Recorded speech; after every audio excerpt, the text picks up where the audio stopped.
السلام عليكم ورحمة الله وبركاته. أعوذ بالله من الشيطان الرجيم. بسم الله الرحمن الرحيم. وننزل من القرآن ما هو شفاء ورحمة للمؤمنين ولا يزيد الظالمين إلا خسارا. আল্লাহ তাআলা পবিত্র কোরআনুল কারীমের সূরা বনী ইসরাঈলের 82 নম্বর আয়াতে আল্লাহ তাআলা কোরআনকে সমস্ত রোগের শেফা হিসেবে নাজিল করেছেন। এই আয়াতে আল্লাহ তাআলা উল্লেখ করেছেন,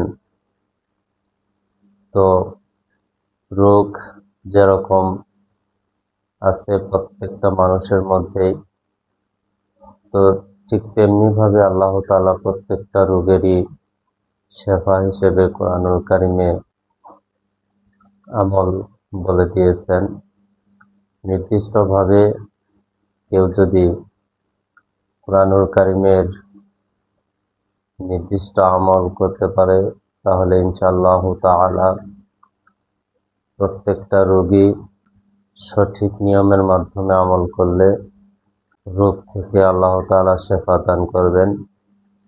তো আজকের আলোচনায় যাদের মধ্যে জন্ডিসের রোগে আক্রান্ত তাদের সম্পর্কে আজকে কোরআনুল কারীম থেকে বিশেষ কিছু আমল সম্পর্কে আলোচনা করব ইনশাআল্লাহ।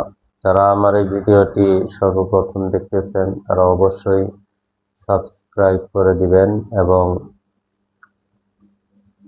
লাইক কমেন্ট করে জানাবেন। আর যারা সাবস্ক্রাইব করেছেন তাদের অসংখ্য ধন্যবাদ। তো চলুন মূল আলোচনায় চলে যাই। প্রত্যেকটা মানুষের মধ্যে কোনো না কোনো রোগ আল্লাহ তাআলা দিয়েছেন। তার মধ্যে একটি রোগ হলো জন্ডিস। জন্ডিসের রোগে আক্রান্ত হলে এই রোগটাকে চেনার কিছু পদ্ধতি হলো, তাদের যাকে জন্ডিসের রোগ আক্রান্ত করবে তার চোখের সাদা জায়গাটুকু হলুদ হয়ে যাবে, শরীরের বিভিন্ন জায়গা হলুদ হয়ে যাবে, মুখের চেহারা হলুদ হয়ে যাবে এবং প্রস্রাব হলুদ হয়ে যাবে, মাথা জ্বালাপোড়া করবে, হাত পা জ্বালাপোড়া করবে। এই ধরনের লক্ষণগুলো যদি কার মধ্যে দেখা যায় তাহলে মনে করতে হবে তাকে জন্ডিসে আক্রান্ত করেছে। তো জন্ডিসে আক্রান্ত হলে বিভিন্ন ডাক্তারের পরামর্শ অনুযায়ী চিকিৎসা নেওয়া দরকার। ডাক্তারের পরামর্শ অনুযায়ী চিকিৎসা নেবেন। আর কোরআন থেকে যে বিশেষ কয়েকটি আমল হলো, পবিত্র কোরআনুল কারীমের সূরাতুল বাইয়িনা সম্পূর্ণ সূরাটি লিখে কেউ যদি গলায় বেঁধে রাখে তাহলে কয়েকদিনের মধ্যেই জন্ডিস রোগ সেরে যাবে ইনশাআল্লাহ।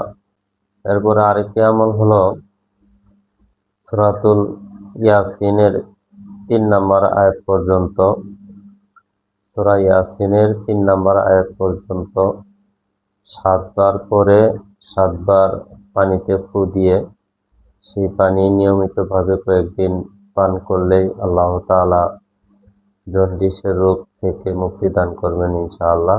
এরপরে আরেকটি আমল হলো সূরা হাদীদের প্রথম 1 নম্বর আয়াত, সাব্বাহা লিল্লাহি মা ফিস সামাওয়াতি ওয়া মা ফিল আরদ ওয়া হুয়াল আজিজুল হাকীম। এই আয়াতটি করে 7 বার করে কেউ যদি পানিতে ফু দিয়ে সে পানিটি পান করে তাহলে অবশ্যই জন্ডিস থেকে মুক্তি দান করবেন। পরবর্তী কোরআনী আমল সম্পর্কে জানার জন্য চ্যানেলটি এখনই সাবস্ক্রাইব করে রাখুন যাতে পরবর্তী ভিডিও আপনার কাছে দ্রুত চলে যায়। আসসালামু আলাইকুম ওয়া রাহমাতুল্লাহি ওয়া বারাকাতুহু।